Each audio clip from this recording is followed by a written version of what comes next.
Alors, nous allons ouvrir ce conseil municipal. Nous allons nommer une secrétaire. Je vois que Marielle a la grande pêche, la coupe crayon et le carnet, tout va bien. Si vous voulez accompagner, donc ce sera encore Marielle, la secrétaire. Et on va procéder à l'appel.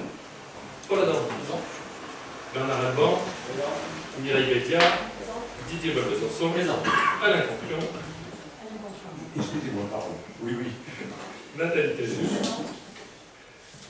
Pascal Cognac, Bernadette Dagolet, Cyril Duval, Oui. Nelly Duvernay, Laurent Fauquignon a donné procuration à Didier Besançon, Carole Fauvette a donné procuration à Philippe Pro, et Marie-Ange Pavel a donné procuration à Mireille Bétia. Virginie Fraisse, Oui. Pierre Gobet, Présent. Jean-Sébastien Laurent, Oui. Pierre Yagre, Oui. Anthony Geoffroy a donné procuration à Jean-Sébastien Laurent, Corinne Mellet a donné procuration à Cyril Duval, Hélène Mercier, Présent. Christiane Mison, Présent. Anne-Marie Perret, Philippe Pro, Marielle Thomas, Carouillon, Présent. Nicolas Zelensky, Présent. et moi.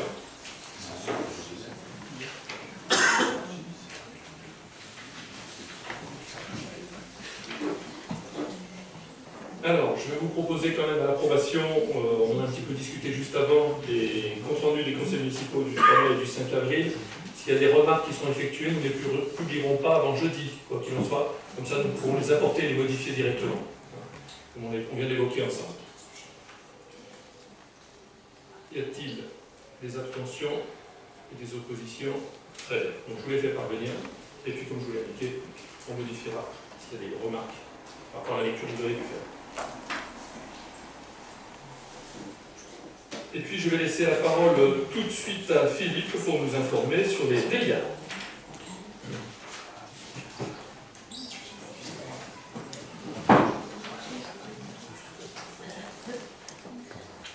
Merci, monsieur le maire.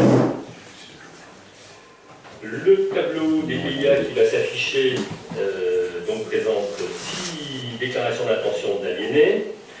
Pour la première, donc, qui figure déjà depuis plusieurs séances dans ce tableau, elle concerne, je vous le rappelle, donc une parcelle, la parcelle AE 293, située au Grand 17, d'une superficie de 233 mètres carrés. Jusqu'à présent, donc, la commission d'urbanisme n'avait pas prononcé d'avis sur cette parcelle, puisqu'il y avait donc un certain nombre de zones d'ombre.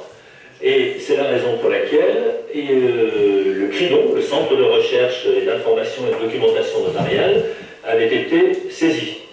Alors le CRIDON a rendu sa réponse, mais il a rendu sa réponse après la réunion de la dernière commission d'urbanisme, qui n'a donc pas pu examiner la réponse du CRIDON.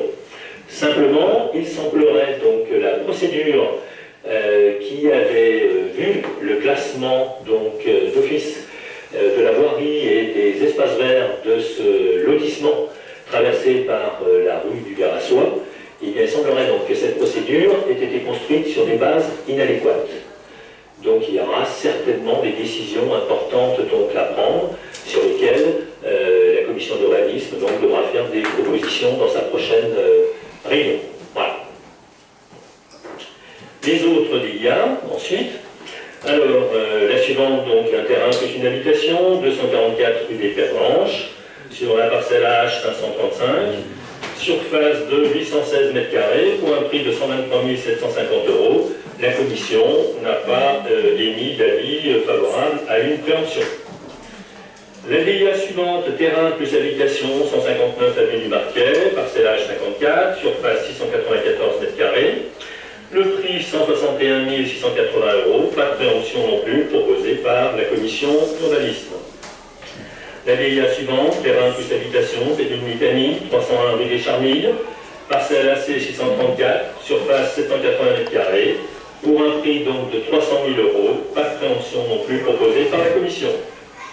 La cinquième, terrain plus habitation, 6 Saint-Basse du Bief, sur les parcelles donc AB204 et AB205, superficie 2198 m², un prix de 270 000 €, pas de préemption proposée non plus par la commission d'urbanisme.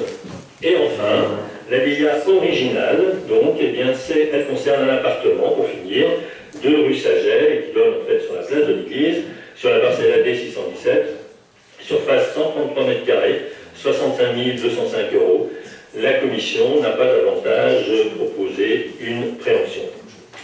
Voilà, donc les éléments concernant les déclarations d'intention d'aliéner présentées en cette séance du 7 juin 2016. Merci Philippe pour cette présentation.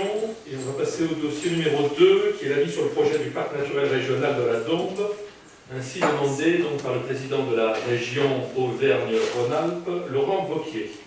Je vais laisser le soin à Philippe de vous présenter ce dossier avec deux visions du président de la région et également du président de l'association de préfiguration, Michel Raymond. Je pense que c'était prévu de cette façon.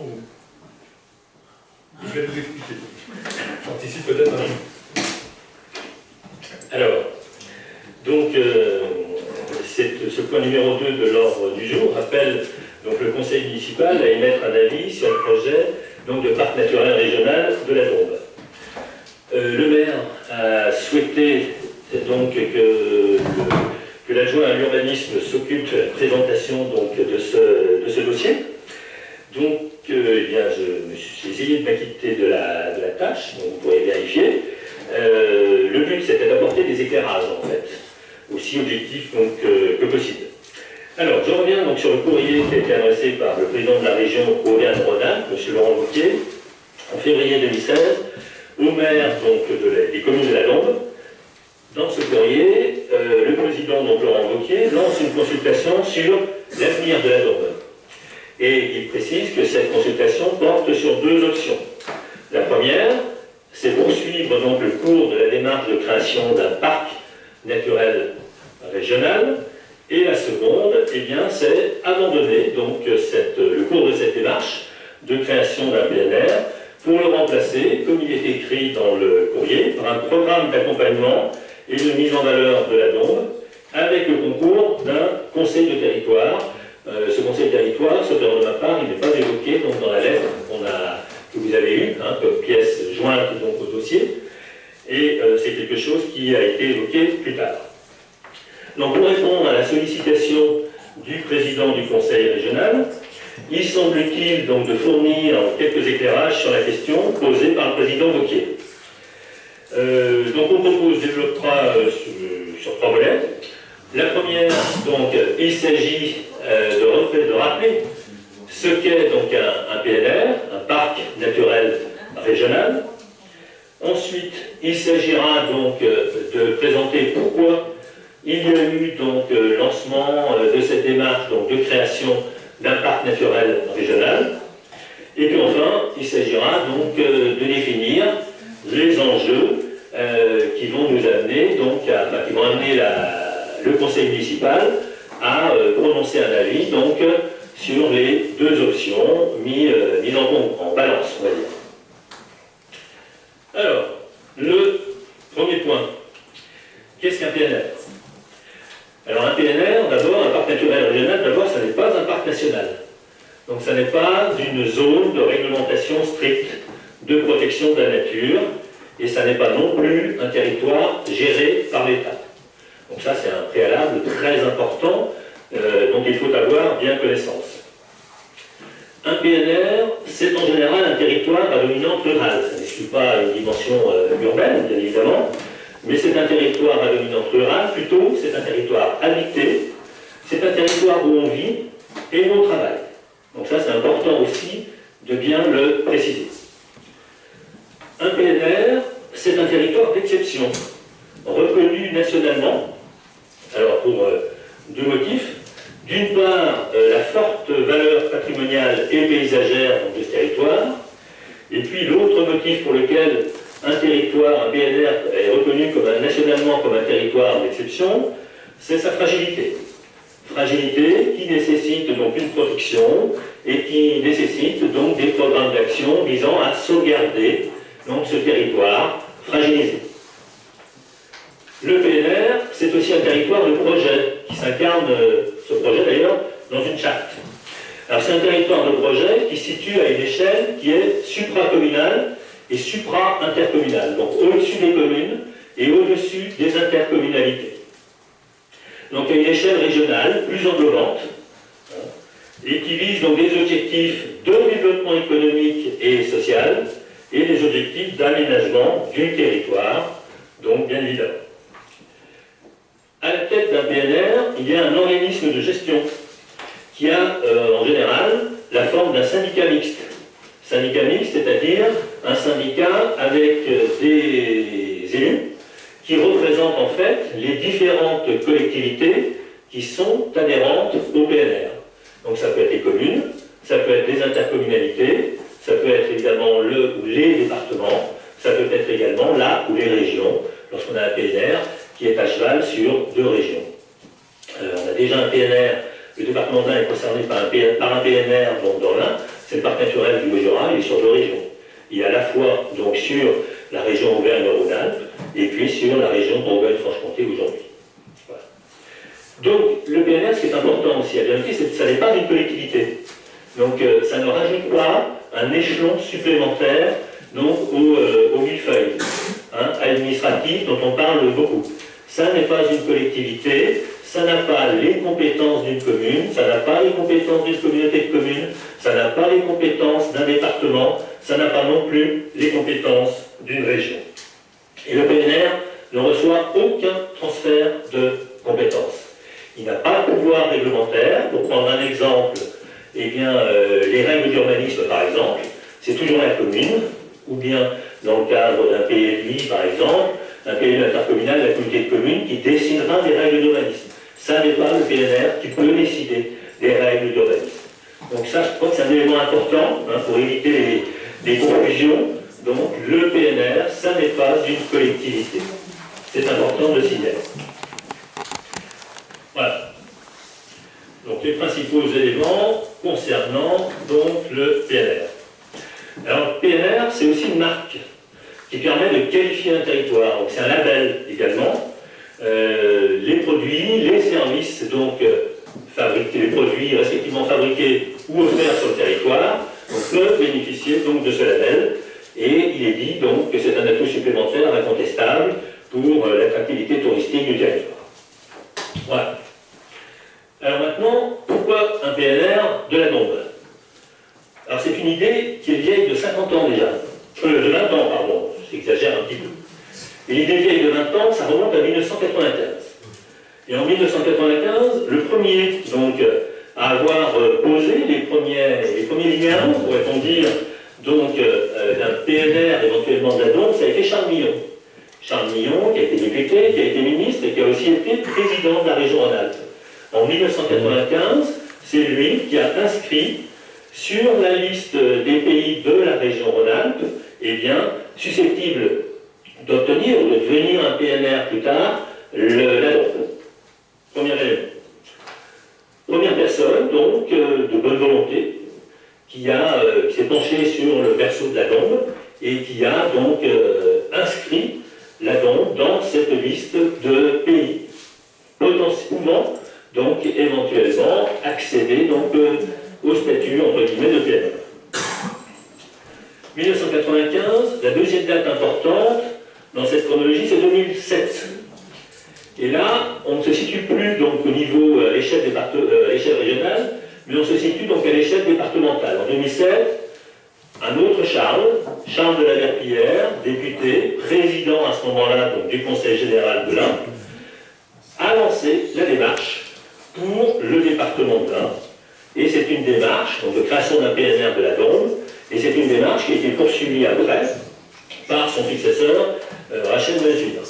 Le pilotage avait été confié localement donc, au dernier conseiller général donc, du canton de Toisset, donc André Philippon. Voilà. À la région, donc là il est encore du département, à la région on a a priori un peu tardé donc, à réagir, mais au début des années 2010, donc c'est Michel Raymond, le conseiller régional, à ce moment-là, et maire donc, de la commune de Trévoux, qui a porté le flambeau du PNR donc, à la région. En 2013, création de l'association de préfiguration qui était demandée du PNR, qui était demandée par la région, pour porter donc l'élaboration du projet qui doit s'inscrire normalement, donc au final, dans une charte. La commune de Montmerle a délibéré à la majorité en décembre 2013 et a décidé donc d'adhérer à cette association de préfiguration du PNR, du Parc naturel régional de la Drôme. Dernière étape, 2015. 2015, donc, le projet de PNR est présenté donc, par les porteurs du projet devant la Commission nationale des parcs naturels régionaux, qui a rendu un avis favorable au projet de parc naturel régional de la Drôme. Et ça a été donc validé par l'État. Alors, qu'est-ce qu'il y a dans cet avis d'opportunité, donc, avis motivé, délivré au ministre de l'écologie, du développement durable et de l'énergie? Qu'est-ce qui a motivé donc cette délibération, cet avis, pardon, favorable donc, à la création d'un PNR de la Drôme? Alors, c'est d'abord la qualité remarquable du patrimoine drômiste, qui en fait, donc, d'après la Commission, un territoire d'exception. Territoire d'exception qui est d'ailleurs vanté par un site que je vous conseille d'aller consulter, qui est assez récent, qui a ouvert récemment et qui est le site Patrimoine de l'Ain, du département de l'Ain, qui est un site très intéressant. Et toutes les exceptions donc, du patrimoine sont évoquées, évidemment le patrimoine naturel, le patrimoine ethnologique, le patrimoine culturel, notamment. Le deuxième argument que la Commission donc, a retenu, c'est la fragilité du territoire drômiste face donc à un certain nombre de difficultés. Alors, face à l'évolution des pratiques culturelles intensives, de la céréaliculture, face à la pression urbaine, aussi, à l'étalement urbain, qui est lié donc à l'agglomération lyonnaise. Il y a d'autres pôles urbains qui sont cités dans cet avis, Bourg-en-Bresse et Villefranche. Et la Commission, considérant donc l'impact très fort sur la qualité du milieu et la qualité des paysages, a considéré donc qu'il y avait bien fragilité donc, de ce territoire drômiste et que ça justifiait donc à égal, pourrait-on dire, de la qualité remarquable du territoire, la création d'un PNR de la Drôme.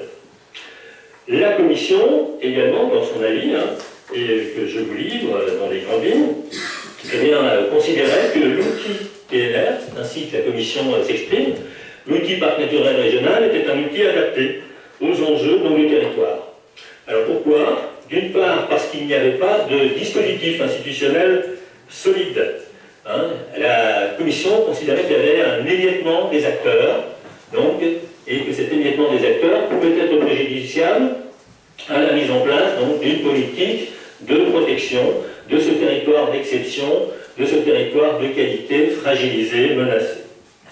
Et puis également, il n'y avait pas de solide dispositif de protection. Voilà. Donc ça, ce sont les principaux éléments que j'ai tirés donc, de l'avis motivé de cette commission qui a été rendue donc, dans sa séance du 11 février 2015. Alors maintenant, donc c'est la question des enjeux. Il faut répondre à la sollicitation, donc à la consultation, qui a été lancée par le président Wauquiez, en charge donc de la région désormais appelée Auvergne-Rhône-Alpes. Alors, donc, premier enjeu, faut-il donner une sorte de maison commune à ce territoire qui pour l'instant n'en a pas? Sachant que cette maison commune, ça peut être, selon l'option donc défendue par les promoteurs du PNR, bien évidemment donc, le PNR, le parc naturel régional, sachant que par ailleurs, du côté donc, du président Wauquiez, eh bien l'option serait donc l'installation d'un conseil de territoire. Il n'est pas question dans le courrier de février 2016 d'un conseil de territoire, c'est quelque chose qui est arrivé plus tard. J'ai fait des recherches pour savoir quel en était le contenu, quels en étaient les contours. Pour l'instant, je n'ai pas trouvé d'informations à ce sujet-là. Voilà. Donc voilà, pour la question, faut-il une maison commune qui pourrait être, donc, associant toute la Drôme, ce qui n'a jamais existé, qui pourrait être soit le PNR, soit donc ce conseil de territoire. Ensuite, la deuxième question, qui est d'ailleurs posée par l'avis d'opportunité, c'est de savoir donc, quel est l'outil qui sera le plus pertinent et qui permettra donc effectivement de mener une politique d'ensemble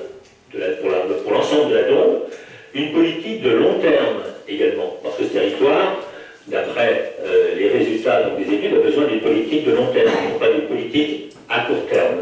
Voilà. Et puis, donc, une politique d'ensemble, à long terme, et puis à la bonne échelle. Et là, la bonne échelle, c'est bien l'échelle de la tombe. Voilà. Du pays dondiste. Voilà donc les éléments que j'ai essayé de rassembler, monsieur le maire et mes chers collègues, sur ce dossier. Un dossier important sur lequel donc on nous demande notre avis. J'ai essayé donc d'être aussi honnête et aussi objectif que possible en allant puiser donc aux sources institutionnelles. Voilà. Merci Philippe pour cette présentation. Y a-t-il des questions avant qu'on passe au vote? Oui. En cas de création de ce parc national, parc régional, quand sera-t-il du CDDRA par exemple? Alors, dans les deux cas, le contrat de développement région Rhône-Alpes disparaît, quoi qu'il en soit. Quoi qu'il en soit. Que ce soit un conseil territorial ou que ce soit un parc naturel régional. Merci. Question ou commentaire. Oui.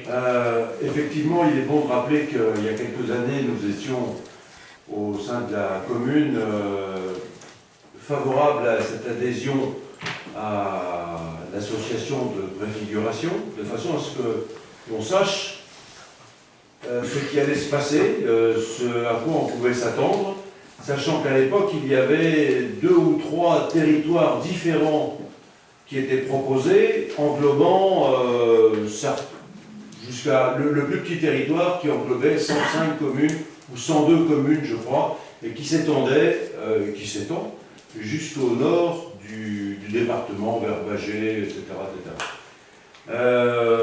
Depuis ce temps-là, on n'a pas eu énormément de rencontres, même si les uns les autres, on a pu assister à quelques petites conférences où tout le monde s'étripait à peu près joyeusement, et notamment tous les acteurs qui font partie du groupe des 10, le fameux groupe des 10 dont on a reparlé il y a 2 jours dans un article du Progrès, qui comporte les pêcheurs, les chasseurs, etc. Enfin, Les chambres consulaires.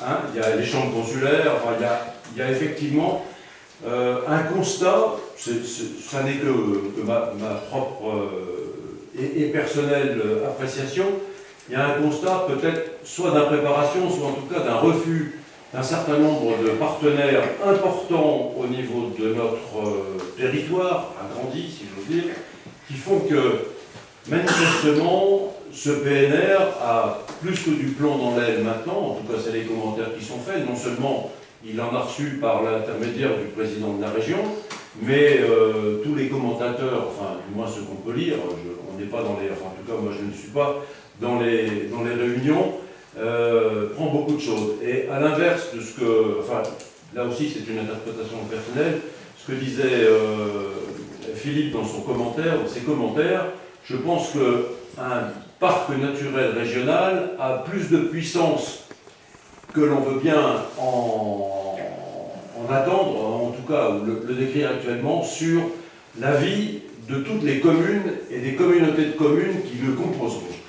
Et je pense que dans l'état actuel des modifications de tout ce qui est territoire, tout ce qui est administratif, tout ce qui va nous tomber sur la tronche d'ici quelques mois, et notamment à partir du 1er janvier 2017, il serait, à mon sens, et encore une fois c'est personnel, inopportun de se lancer dans cette aventure. De prolonger le parc naturel régional. Alors, est-ce que la solution du Conseil de territoire est la meilleure, sachant que là, il y a des incertitudes qui sont évidemment avancées par les uns et les autres en disant, ouais, pour l'instant, on n'a rien sur la table. Hein. C'est encore beaucoup. Voilà. Par contre, on sent bien dans les réunions auxquelles on a pu assister les uns ou les autres, quelques-unes en tout cas, qu'il y a une très forte implication des structures, des étangs, etc., etc. Et puis encore une autre fois, quand on regarde dans nos communes à nous, et je me réfère simplement il y a quelques jours, quelques petites semaines, à ce qu'on a évoqué en conseil communautaire. On est à moitié dans la dombe, peut-être de cœur. Moi, j'ai beaucoup d'estime et beaucoup d'affection pour le territoire, c'est très agréable. En même temps, il nous rejette bien gentiment dans notre Val de Saône, sans d'ailleurs l'évoquer. Et donc voilà, Dombis, c'est bien, je suis bien, c'est moi, les étangs. Et puis le reste, si vous apportez quelques petits subsides et quelques petites cotisations au futur PNR, ça sera bien. Mais bon, qu'en attendre réellement, à titre personnel, encore une fois, je ne sais pas. Voilà. Merci Alain pour ces précisions. Ce que je vais vous proposer, c'est, ça vous des précisions complémentaires à apporter. Je vois que Philippe est deux doigts pratiquement sur le micro. Je le laisse un instant.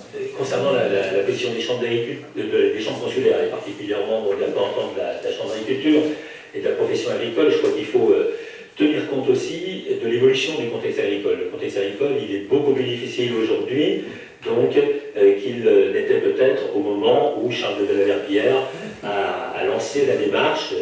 Et encore une fois, il fait partie de ces personnes, donc je crois, de bonne volonté pour le territoire. Je pense que ça, il faut bien l'entendre également.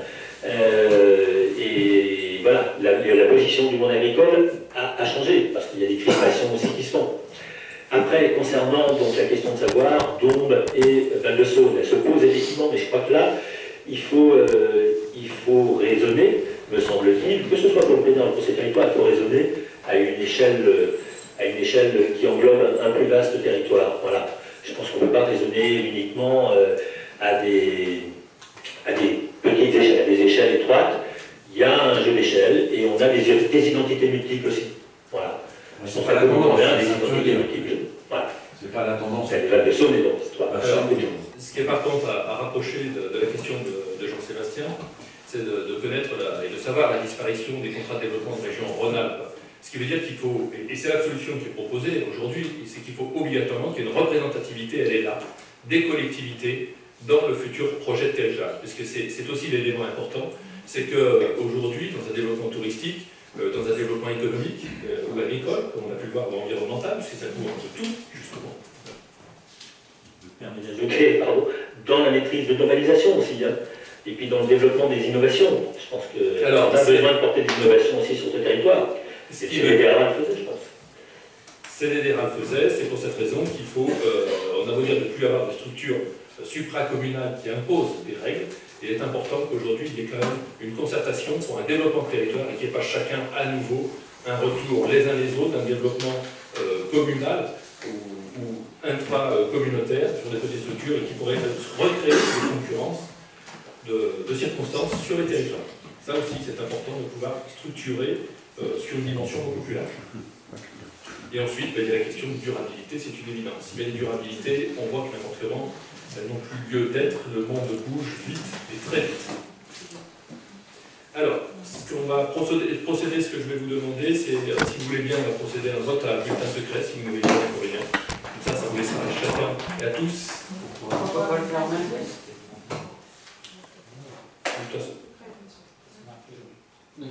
Vote à bulletin secret. Bon, y a-t-il des personnes qui sont contre le vote à bulletin secret? Oui, si c'est demandé, c'est demandé. Non, c'est demandé, c'est pour ça. Pourquoi c'est demandé le bulletin secret? C'est la démocratie, c'est autorisé. Quand il y a un tiers des personnes qui demandent, on peut avoir le vote à bulletin secret. Non, mais ça a été marqué dans la synthèse avant de savoir si tout le monde pouvait voter à bulletin secret. Et c'est pour cette raison que je le resoumets à l'approbation. Donc, lors de la synthèse, à part si vous êtes déjà renseigné avant, tout le monde qui a déjà plus d'un tiers. Didier, je te rappelle les règles d'un conseil municipal. Du moment où il y a une demande de plus d'un tiers qui se fait auprès de l'instance, je dois le proposer. Le jour du conseil Mais pas municipal. non, avant aussi. Ah d'accord. Vous étiez à plus d'un tiers déjà au moment de la note de synthèse. Et la preuve, je demande demande le aujourd'hui, bulletin. je vais faire un vote s'il y a des gens qui sont contre. C'est la même chose. C'est le jour du C'est le jour du conseil. C'est le jour du conseil municipal que un tiers demande le vote à bulletin secret. Non, avant aussi. Avant aussi. Ça fait combien de temps que tu as dit conseil? Non, mais Je rappelle les tu règles. vérifieras.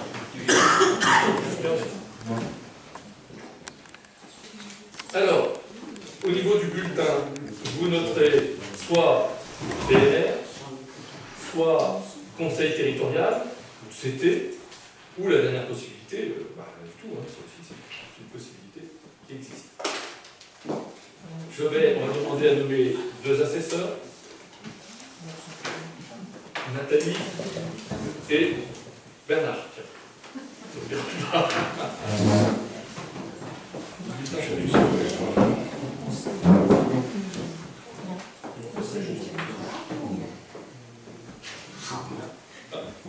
Merci. Tu peux mettre rien.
Non, c'est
blanc.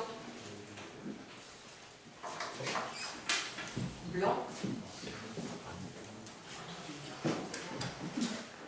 DNR. Blanc. Blanc. DNR.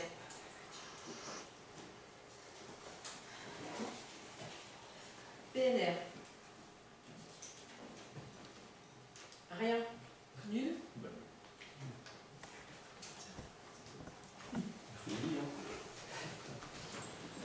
C'était.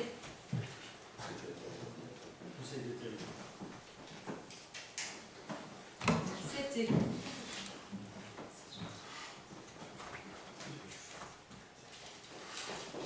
PNR.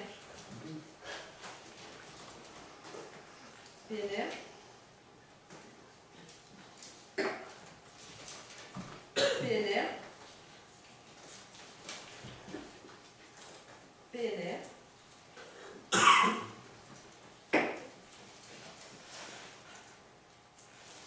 Parc national régional de la Drôme. PNR.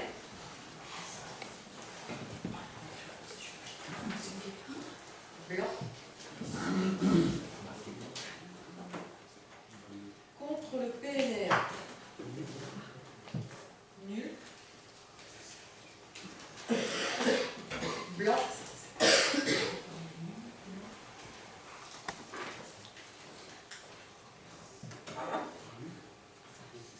Ah, c'était ça. C'était Oui. C'était. Ah oui, non, c'est blanc. Blanc. PNR.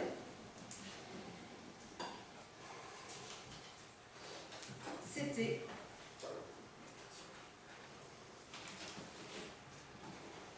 Nul. Rien. Et blanc.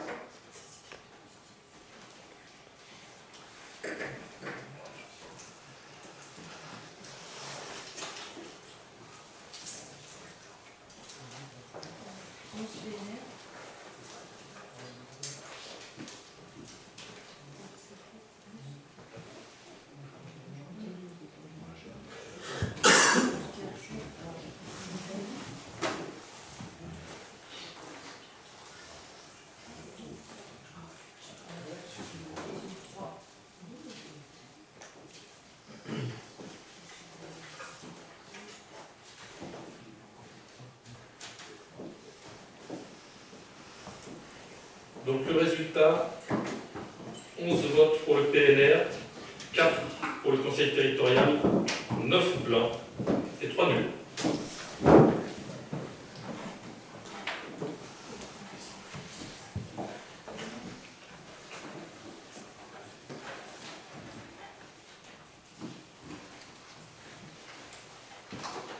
Alors, ne changeons pas trop de sujet, restons toujours dans les regroupements de structures.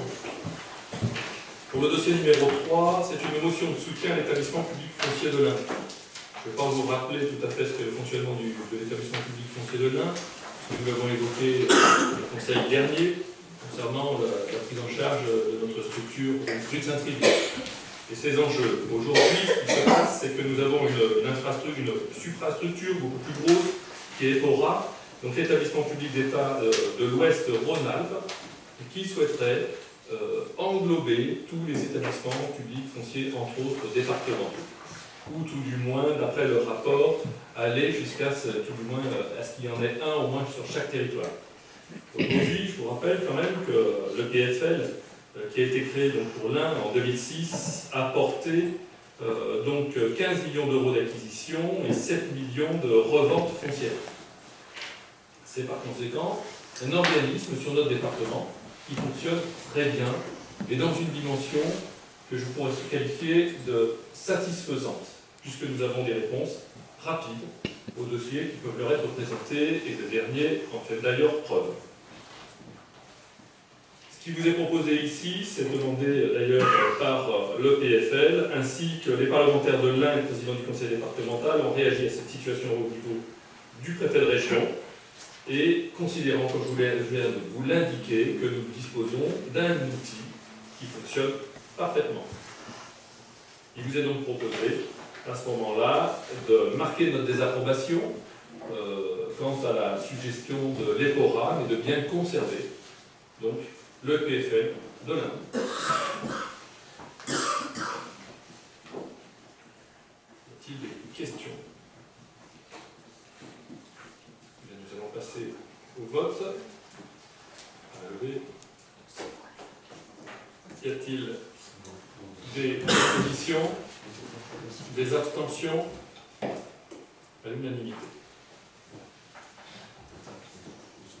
Dossier numéro 4, il s'agit de la convention de portage foncier mise à disposition avec le PF de l'Ain, donc préemption Gendron, route de Saint-Trivier. Alors, dans la convention de portage, il est indiqué, vous l'avez peut-être lu, ça confirme exactement par écrit les éléments qui avaient été indiqués lors du précédent conseil. C'est-à-dire tous les points comme quoi la commune s'engage à racheter ou à faire racheter par un organisme désigné par ses soins, ses propres soins à la collectivité, sans condition, à la fin de la période de portage. On rappelle aussi que le bien est acquis libre de toute occupation. Il sera mis à disposition de la commune par convention et cette dernière pourra le louer à titre gratuit ou onéreux avec l'accord préalable de l'EPF de l'Ain. La gestion du bien sera assurée par la commune sous son entière responsabilité. Lorsque le bien acquis comporte des locataires, ce n'est pas le cas, les loyers seront perçus directement par la commune. La commune s'engage à ne pas faire usage des biens sans y avoir été autorisée au préalable par le président de l'Ain. La commune s'engage à n'entreprendre aucun travaux sans y avoir été autorisée au préalable par convention spécifique avec l'EPF. La commune ou ses ayants droit s'engage à faire face aux entières conséquences financières entraînées par l'intervention de l'EPF. Et on retrouve bien nos durées d'engagement de 4 années, avec la prolongation possible de 2, 4 ou 6 ans, selon les conditions prévues du règlement intérieur susmentionné. On nous rappelle également que la valeur du stock comprend le prix d'acquisition, les frais de notaire, les frais de géomètre, les indemnités des locataires en place, s'il y en a, c'est pas le cas, la taxe sur les valeurs ajoutées non déductibles pour l'EPF de l'Ain, les travaux donnant de la valeur au bien, et ainsi que tous les frais avancés par l'EPF bonifiant le stock. On rappelle aussi le montant de 1,50% hors taxe par an du portage. Voilà, sachant que la revente pour nous de ce bien comprendra tous les frais dont nous avons subis. Et il y a la deuxième, qui est la convention de mise à disposition, qui nous indique dans cette convention de mise à disposition, c'est bien qu'on a le libre droit d'un tout petit peu ce qui est expliqué tout à l'heure, par exemple, de le mettre en location. C'était la question qui était posée au précédent conseil par Didier, par exemple. Et puis également donc, sur la durée, qui est égale à la précédente convention qui a été présentée juste avant. Et les champs d'application sont les mêmes et pour laquelle nous devons souscrire bien entendu une assurance du bien, évidemment, parce que s'il y avait des problèmes sur ce bien, il doit être assuré aussi par la commune. Je regarde mes règles pour penser bien à l'intégrer dans notre parc d'assurance en totalité. Avec toutes ces précisions, ces confirmations, finalement, qui apparaissent dans cette convention par rapport à ce que vous avez expliqué la dernière fois, y a-t-il des remarques? Moi, je voudrais juste que vous nous rappeliez quelle est la destination de ce bien, en fait. La destination de ce bien rentre dans le programme de maison médicale, qui pourrait se situer en lieu et place derrière. Pas dans le bâtiment. Non, dans la globalité du programme. Pas dans le bâtiment, ça pourrait être dans le bâtiment. Il pourrait y avoir révolution, donc là on va faire des propositions des bailleurs. Parce que les nouveaux éléments ont été portés à connaissance. Je rappelle qu'il y a 2 bailleurs sociaux qui font des propositions sur cette maison médicale. Ils sont Invita et Semcoda. Je vois merci, Annoté. Exactement. Voilà, donc je n'ai pas les retours j'ai un retour pour l'instant, depuis cette semaine, pour un bailleur seulement, sur l'intégration de la nouvelle localisation. Je n'ai pas pour l'instant de retour sur le deuxième bailleur. Je ne manquerai pas de vous tenir informé la commission sociale, surtout dans un premier temps aussi, de ces avancées. Parce que dans ce projet de maison médicale, il y a également des logements pour seniors qui sont prévus.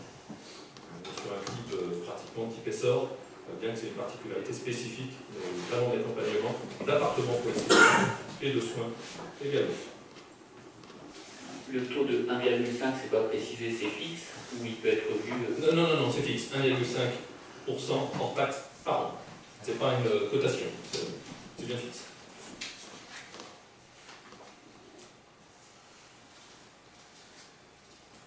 Très bien. Donc on va passer au vote. Y a-t-il des oppositions? Des abstentions? Je vous remercie. Dossier numéro 5, il s'agit donc de la demande de classement en commune touristique.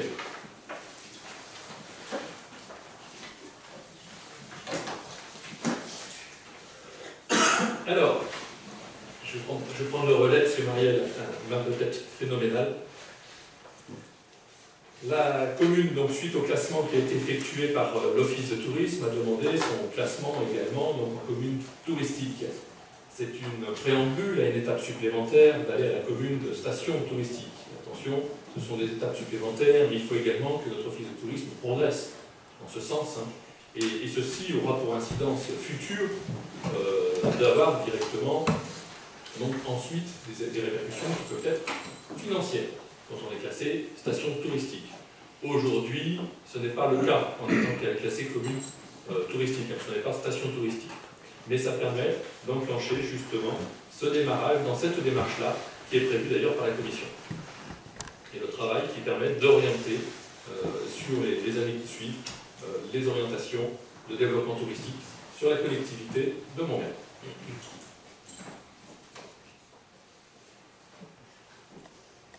Qui des questions par rapport à ça? Oui. Oui. Je voudrais savoir pour l'organisation des animations touristiques, quels sont les critères et qui va les gérer et quels sont les avantages que ça va apporter. Aujourd'hui, c'est ce que j'expliquais, il n'y a pas de supplément. C'est ce qu'on fait aujourd'hui rentre dans ce schéma-là. D'accord. D'accord? C'est quand on veut passer à l'étape supplémentaire, il faut que l'office aussi. Donc vous voyez, ça voudrait dire qu'il faut qu'il y ait plusieurs animations qui soient gérées, il faut qu'on ait plusieurs thèmes qui soient menés pour que l'office 1, lui, puisse être classé aussi à un niveau supplémentaire, et ce qui veut dire que la commune aussi. Ce qui veut dire qu'il y a un projet de commune d'un côté, mais également de territoire, de communauté de communes. Mais les animations touristiques, elles sont qui les organise? C'est la mairie, c'est les associations? Ça peut être porté par la mairie, par les associations et par les prestataires privés. À mon tour de commenter un petit peu, la demande de classement en commune touristique en soi n'est pas forcément, comment dirais-je, à critiquer. Je voudrais simplement rappeler que l'office de tourisme dont on parle, qui est classé effectivement depuis quelques semaines, est un office de tourisme qui est communautaire, c'est pas l'office de tourisme de Montmerle, et qu'à ce titre, il organise, lui, des animations touristiques et des rencontres, etc., au profit des, actuellement, 8 villages qui composent notre communauté de communes. Et que dans le cadre de la des prochaines compétences de notre communauté de communes et de sa fusion avec celle de Val-de-Saône-Chalaronne, nous serons renforcés, ou nous renforcerons, comme vous voudrez, l'office de tourisme de Toisset, avec, là, et c'est en cours maintenant, le recrutement d'une personne, homme ou dame, qui sera chargée de s'occuper notamment de la gestion du pôle tourisme et de la gestion des sites. Alors, le tourisme, chaque commune, c'est bien décidé comme ça, enfin c'est bien marqué comme ça dans les différentes conventions qu'on a pu signer, et toujours maître de sa politique touristique personnelle. Après, l'office de tourisme lui-même, ici présent, il s'occupe en principe de l'ensemble des communes. Donc, effectivement, ça bénéficie à Montmerle, tant mieux. Ça bénéficie de la même manière à Lurcy, Manceau, Messimy, etc. Il faut bien en être conscient. Là, je veux dire. Ah, mais bien évidemment, voilà, c'est ça. C'était l'office de tourisme de Montréal, c'est moi qui venais juste de le reprendre. J'ai bien dit que c'était dans un projet de l'office de tourisme, c'était de préciser des communautés de communes. Il est de la compétence communautaire. On est bien d'accord. Voilà. Et qu'est-ce que ça apporte à la commune d'être classé? Je viens d'enclencher justement la démarche, une fois qu'on est classé, parce que c'est des étapes qu'on doit réaliser pour être station de tourisme. Sauf qu'on ne peut pas être station de tourisme sans avoir créé toutes les organisations qui sont prévues en amont. C'est une étape. D'accord. Et en étant classé station de tourisme? Alors en étant classé station de tourisme, il y a d'autres éléments qui viennent et qui se greffent à ce niveau qui est ici, et je parlais d'un niveau financier, entre autres. Donc, parce que c'est lié au classement, directement. Et là, en étant surclassement, les stations de tourisme, c'est beaucoup plus conséquent. Et bon, pour Montmerle, je ne pense pas qu'on ait la possibilité de l'effectuer, mais ça existe. Il existe par exemple les casinos. Pour ça, je dis oui.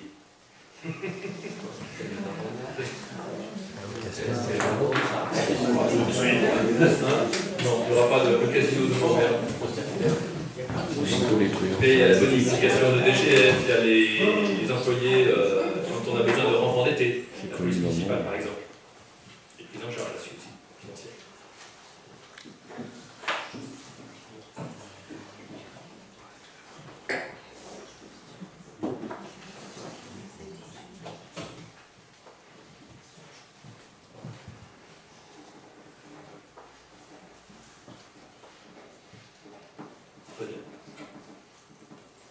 S'il n'y a pas d'autres questions, nous allons passer au vote. Y a-t-il des abstentions?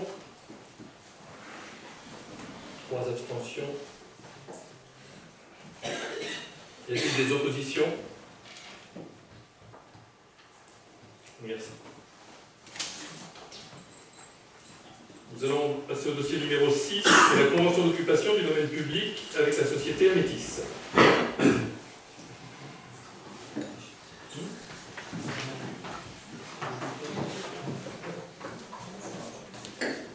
Bon. Alors, la convention d'occupation du domaine public avec la convention de servitude qui a été portée récemment, donc concernant la société Amétis. La société Amétis, c'est la société qui développe les logements en face de chez Fouché, pour rappel. Donc 22 logements, dont 21 logements seront à destination sociale. Après rencontre avec la communauté de communes en charge de l'assainissement, qui a la compétence assainissement, donc des eaux usées, et je rappelle que la compétence des eaux usées est la compétence communale. Après rencontre donc pour le dépôt thermique qui a été effectué, la communauté de communes a souligné qu'elle ne voulait pas de rejet d'eau supplémentaire dans les réseaux actuels, puisqu'ils sont des réseaux unitaires qui rejoignent les eaux pluviales et les eaux d'assainissement, pour pas qu'il y ait de débordement. Il a été donc proposé à la société Amétis de rejeter ces eaux pluviales en Saône. Ce qui signifie que pour qu'elle puisse l'effectuer, il faut qu'elle puisse passer une canalisation, puisqu'il n'existe pas aujourd'hui, qui traverse la départementale, qui descendent la rue l'allée du Parc, et ensuite qui traverse le chemin de Halage pour aller plus loin en Saône. Alors dans cette convention, il est souligné que la société prend en charge évidemment la totalité, puisque ça nous revient de Carré, d'utiliser ce réseau directement, et que la participation financière, vous avez vu, est plutôt modique, puisque c'est simplement 100 € qui lui permet d'intervenir, et qu'ensuite, il y aura une servitude de tréfonds, c'est-à-dire que ça assure à la société le fait que l'on ne change pas d'avis, puisqu'une convention de servitude, on pourrait dire, on pourrait suspendre à n'importe quel moment. Une servitude de tréfonds, c'est le fait, vous savez, dans les propriétés privées, vous avez les servitudes de tréfonds, donc c'est pour les tuyaux, tout ce qui est en sous-sol, et puis vous avez les servitudes de passage pour les personnes qui circulent, et puis sinon vous avez l'aérien aussi, qui peut être pour les fils électriques. Donc c'est un engagement, il y a 2 engagements. Le premier municipal par la servitude, par la convention, qui dit on vous autorise à effectuer les travaux, et puis la servitude de tréfonds, de l'autre côté, qui finalise et qui permet d'effectuer les travaux directement. Ce qui permettra à la société d'avoir le dépôt de son permis de construire. Et évidemment, il faut également les autorisations ensuite du département pour la départementale et des PNF pour le rejet en Saône. C'est la servitude de tréfonds là. Voilà, dans les conventions de servitude, les servitudes de tréfonds, il était noté que convention de servitude. Pardon, convention d'occupation du domaine public. Voilà les 2 éléments.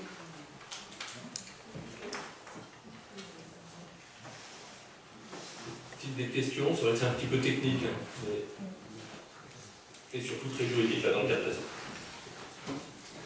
Mais c'était, oui, la seule issue indiquée par la communauté de communes, pour que la société puisse avoir le permis. Oui, il suffit qu'un des 3 organismes, soit VNF, soit nous, soit le département, refuse pour que le projet ne se fasse pas.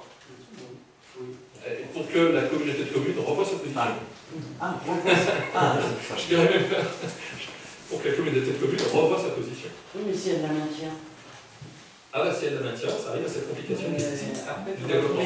Pour cette raison, c'est un grand débat, je sais au niveau de la communauté de communes, pour la bonne et simple raison, c'est que comment peut-on arriver à une urbanisation si on oblige à conserver toutes les eaux pluviales. Sachant que les précautions avaient été prises de garder, de rejeter quand même dans la canalisation les eaux à hauteur d'1 litre seconde hectare, avec une cuve qui était prévue de 72 mètres cubes de mémoire de réduction. Voilà, donc quand même la société avait prévu une solution dans son étude écologique, mais qui n'a pas été retenue par les services de la communauté de communes. Mais la communauté de communes va refuser systématiquement, c'est parce que c'est un gros projet. Ils peuvent refuser. Techniquement, légalement, ils peuvent refuser et dire oui, plus rien se rajoute sur localisation, débrouillez-vous à trouver autre chose comme solution. Oui. Sauf voilà, mais c'est l'intermédiation, c'est identique, ainsi de suite. Hein. Il y a plein d'éléments, mais sur ceci, ça laisse beaucoup de questions en suspens. Ouais, parce que après, ça peut, comme tu dis, avec un développement urbain, ça peut Et entraîner tout à fait. Comment peut-on contribuer à un plan d'urbanisme? C'est des questions qui ont été soulevées, puisque je me suis rendu en réunion avec le président des communautés de communes et le vice-président en charge de l'assainissement, en disant je ne vois pas, et monsieur le président pour deux raisons, hein, au niveau du président du SCOT également, comment peut-on imposer un développement d'urbanisme sur une commune sur laquelle elle est en réseau unitaire et qu'elle ne pourrait pas développer. Elle ne peut pas mettre de réseau séparatif aujourd'hui, ou tout du moins dans les délais raisonnables. Je dis bien délai raisonnable du fait que ce soit de la compétence communale, à ce que ça devienne une compétence communautaire aussi, le réseau du soutien. J'anticipe légèrement sur la réunion qu'on aura demain. Ça vous fait attention à cet élément de compétence des eaux pluviales qui deviendrait communautaire à terme. Ouais, mais à force, ça peut bloquer aussi la commune de se développer. Et c'est un véritable sujet d'importance. D'autant qu'il va y avoir les travaux de la départementale. Il serait quand même bon de refaire les travaux d'assainissement et d'eau pluviale avant que la route se refasse. Sauf que les travaux d'eau pluviale reviennent, si on avait à tout traiter en séparatif, ils reviennent à la commune. Oui, mais si le département refait la route et qu'on est obligé de tout casser pour tout refaire les canalisations, je trouve que c'est un peu idiot, c'est vraiment foutu en l'air. C'est vrai que ça pose bien la question de la densification du centre, qui est un petit peu un des objectifs, visés. Et lorsqu'il y a donc augmentation de la surface imperméabilisée, c'est là que le problème se pose. Voilà.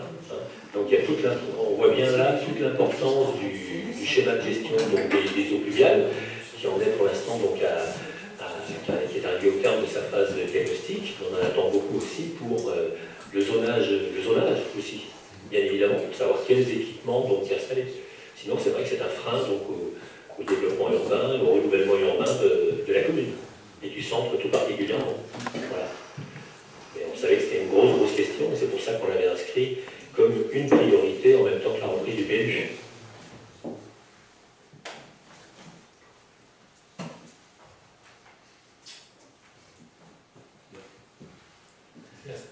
Et la DDT validait quand même le débit de chute de 1 litre par seconde. Oui. Elle le validait et la communauté de communes a refusé au prétexte d'une surcharge hydraulique. Voilà. Parce que les canalisations sont pas assez grosses, c'est uniquement ça. Oui. C'est tout. Oui, mais tout encore cette surcharge, c'est ça, avec toutes les pluviales qu'il peut y avoir, et ça ne sort pas de l'île. Mais ce rajout de ce bâtiment sur l'utilisation, c'est à la société Amétis à ragrandir le tuyau par exemple, ou non? Ce serait à la communauté de communes? Non, là, ce tuyau qui est pour, il est fait que pour l'entreprise, que pour le logement, que pour eux. C'est pour ça qu'il devient privé en totalité, qu'on fasse une convention de servitude et une convention d'occupation de mobilité et de servitude de tréfonds, parce qu'il n'appartient qu'à cette société. C'est-à-dire que si cas, c'est à eux de l'entretenir, c'est à eux de continuer. Nous on n'y peut pas, ni la communauté de communes.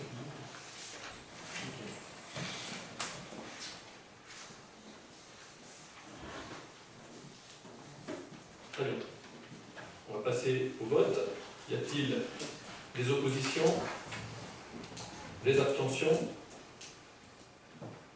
Merci. Dossier numéro 7, il s'agit de l'avenant numéro 2 à la convention avec les voies navigables de France. Alors, c'est juste un petit récapitulatif de ce que nous utilisons principalement comme ponton et autorisation de baignade, et sur lesquels nous avons fait tout remesurer et vérifier que tout ce que nous avions, c'est la date de 2010, la précédente, un petit peu même avant, précédente convention, et sur laquelle nous avons souhaité réactualiser avec les voies navigables de France nos pontons et toutes les dimensions, puisque en fonction de ça, il en ressort un loyer automatiquement. Alors, par chance, si je puis dire, en ayant refait tout ça, ça nous permet de gagner 150 € à l'année. C'est pas conséquent. Vous imaginez bien. Mais ça a surtout permis de vérifier que toutes les autorisations, celles qui étaient faites avec la collectivité, la commune de Montréal, soient bien dans l'adéquation et que celles qui sont faites avec les privés le soient de leur côté aussi.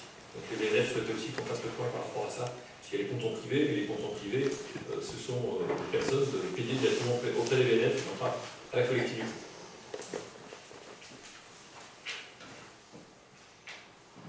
Donc vous avez à l'intérieur de ce document tous les dimensions, les pontons, 40 mètres, les passerelles, ainsi de suite, qui sont toutes indiquées. Au total, ça nous fait 260 mètres carrés de pontons et 29 mètres carrés de passerelles, 50 mètres carrés de rampe de mise à l'eau, 6 pieux, un plan d'eau de 500 mètres carrés, et puis à l'intérieur, on a réintégré les 2 remorques mobiles, en lieu et place évidemment, du bâtiment de la plage qui était en dur existant à l'époque. Donc tout ça a permis également de modifier. Moi, j'avais une question concernant la plage. Ils ont mis des bains de soleil sur l'herbe dans la descente, avec des piquets. C'est compris là-dedans? Oui, ça fait partie de cette zone de baignade. En réalité, la zone de baignade, on l'a toujours sur ces 500 mètres. C'est compris C'est dans aussi les 500 mètres carrés. 500 mètres carrés. Oui, oui. C'est juste la dimension des bâtiments. Non, mais c'était pour savoir comment ils ont Mais c'est installé les compris. machins. En fait, on l'avait toujours conservé. Oui, Cette baignade depuis longtemps, et de ce fait, on ne l'a pas réactualisé. Rien conservé.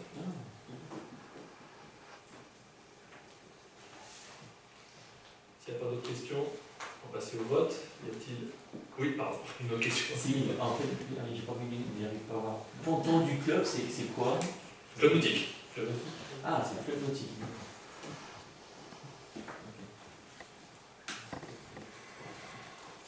Ouais. C'est vrai que les BNF, ils le mettent comme ça. Eux.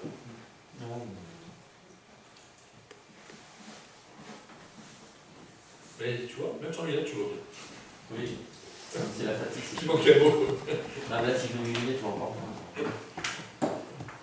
Très bien. Donc on va passer au vote. Y a-t-il des abstentions? Des oppositions?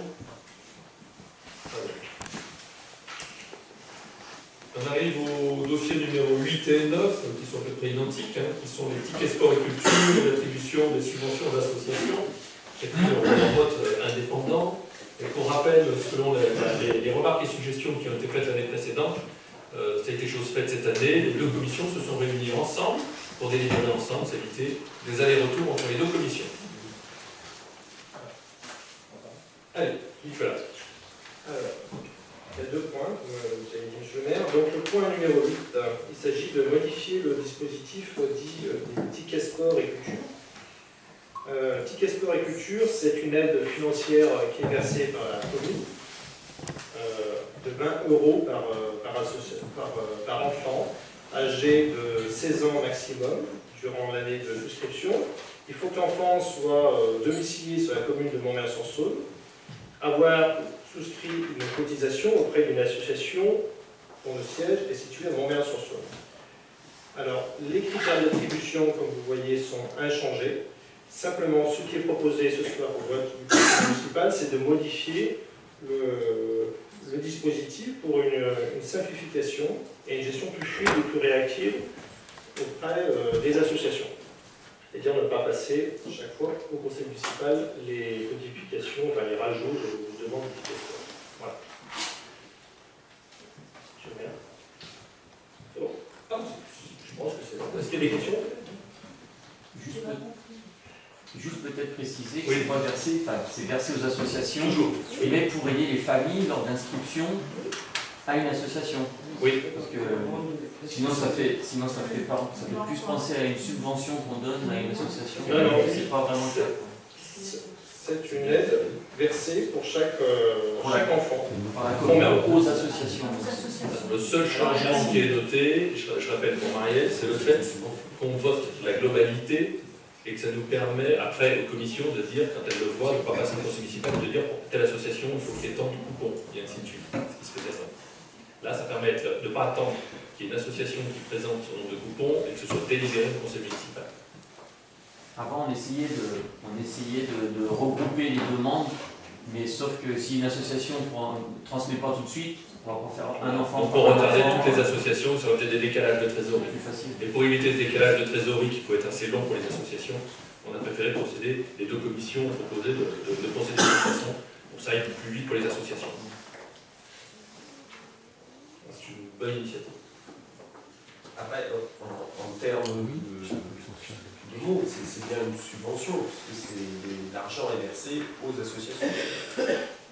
Et ce Oui, n'est pas, Mais ça vient ce n'est pas une subvention de d'association. des familles. C'est pas pour le fonctionnement de l'association. Voilà. C'est pour les familles, c'est pas pour le fonctionnement. C'est pour ça qu'il y a la deuxième qui est derrière. C'est pour ça que je dis qu'elles sont plus ou moins liées, c'est la subvention et subventions d'associations qui est là et les aides au fonctionnement directement. Elles ne viennent pas directement en aide des familles. Là, dans le cas présent, la subvention se fait pour l'association qui gère plusieurs familles et plusieurs territoires. Alors que la subvention qui s'effectue sur la culture ne s'effectue que pour l'aide aux familles des Montréalais.